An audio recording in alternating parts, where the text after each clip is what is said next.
जय श्री राधे राधे। आप सभी का हार्दिक स्वागत है।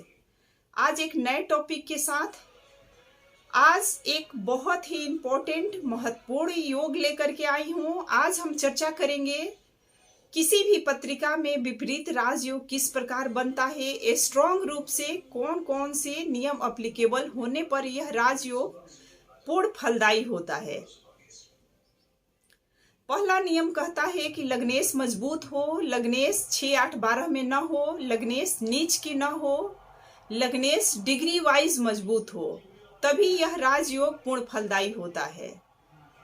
दूसरा नियम कहता है छठे, 8वें और 12वें के स्वामी इन तीनों भावों में कहीं भी बैठे तो विपरीत राजयोग बनता है। तीसरा नियम कहता है छठे, 8वें और 12वें के स्वामी पाप प्रभाव में हो, पाप ग्रहों से क्लोज कंजंक्शन बनाए या दृष्टि संबंध बनाए, तभी यह राजयोग पूर्ण फलदायी होता है। चौथा नियम कहता है छठे, 8वीं और 12वीं के स्वामी पत्रिका में तीनों कहीं भी किसी भी भाव में एक साथ बैठे या कहीं किन्हीं दो भावों के स्वामी पत्रिका के अंदर किसी भाव में बैठते हैं तो भी यह विपरीत राजयोग का निर्माण करते हैं। देखिए, छठे, 8वें, 12वें सिर्फ निगेटिव भाव नहीं है। इन भावों में भी जीवन के अंदर बहुत कुछ लिया जा सकता है और जीवन के अंदर बहुत कुछ मिलता है इन भावों से।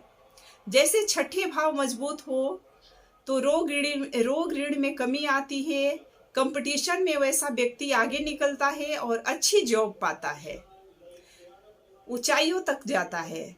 इसी तरह अगर अष्टम भाव मजबूत हो तो व्यक्ति का आयुष्य लंबी होती है, गूढ़ ज्ञान पाता है, ज्योतिष बनता है, पैतृक संपत्ति मिलती है, गड़ा हुआ धन मिलता है, लॉटरी सट्टे से भी लाभ होता है। साथ ही साथ रिसर्च में वैसा व्यक्ति बहुत ऊंचाइयों तक जाता है। अगर द्वादश भाव मजबूत हो तो वैसा व्यक्ति विदेश यात्रा करता है, विदेश से बहुत धन कमाता है। साथ ही साथ द्वादश भाव मोक्ष का भी भाव है।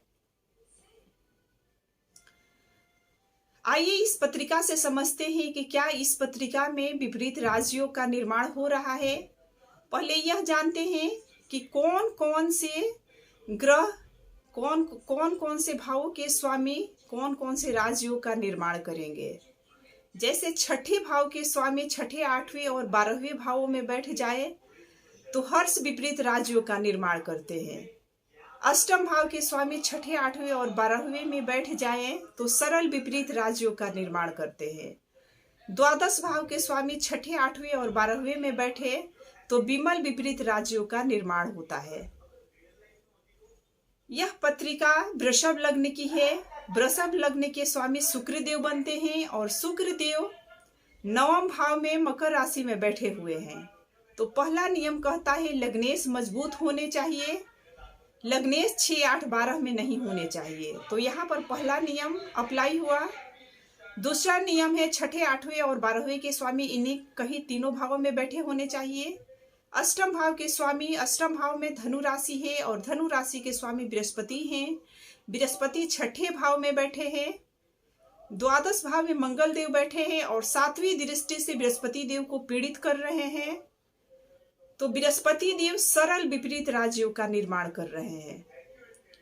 इसी तरह द्वादश भाव में मेष राशि है और मेष राशि के स्वामी मंगल है जो कि स्वयं अपने भाव में बैठे हुए हैं। तीसरे भाव में शनि देव बैठे हैं। शनि देव 10वीं दृष्टि से मंगल देव को पीड़ित कर रहे हैं।